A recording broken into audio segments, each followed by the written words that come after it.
ఇంట్లో భార్య ఉంటుంది, చక్కగా సంసారం చేస్తాడు, పిల్లలు పుడతారు, పిల్లలు చక్కగా కళ్ళ ముందు ఉంటారు.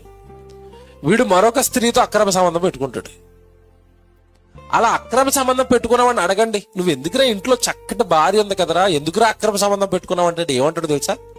ఈ అక్రమ సంబంధాలు ఎందుకు పెట్టుకుంటారంటే, ఒకడికి కౌన్సిలింగ్ ఇస్తున్నారు కుటుంబాన్ని కలపడానికి, అక్రమ సంబంధం పెట్టుకున్నారు, ఆడిని కౌన్సిలింగ్ ఇస్తున్నాడు లాయరు.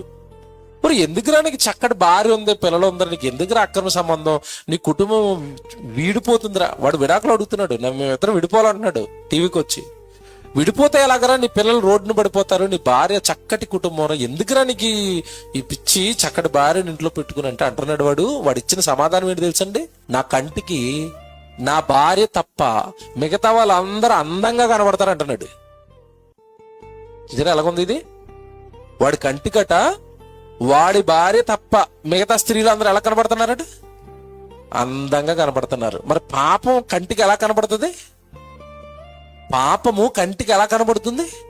అందంగా కనబడుతుంది. భార్య మాత్రం మామూలు కనబడుతుందంటే మిగతా స్త్రీలు అందరూ అందంగా కనబడుతున్నారట. అది పాపం మరి అలాగే కనబడుతుంది. నిన్ను నాశనం చేయాలి కదా, నిన్ను నరకానికి గెంటాలి కదా. పాపము ప్రతిదీ కూడా కంటికి ఎలా కనబడుతుంది? అందంగా కనబడుతుంది. అది పాపం చేస్తున్నప్పుడు నీకు హాయిగా ఉంటుంది, కానీ నీ జీవితాన్ని సంవత్సరాలు సంవత్సరాలు సంవత్సరాలు ఆ పాపం నిన్ను వెంటాడేస్తుంది.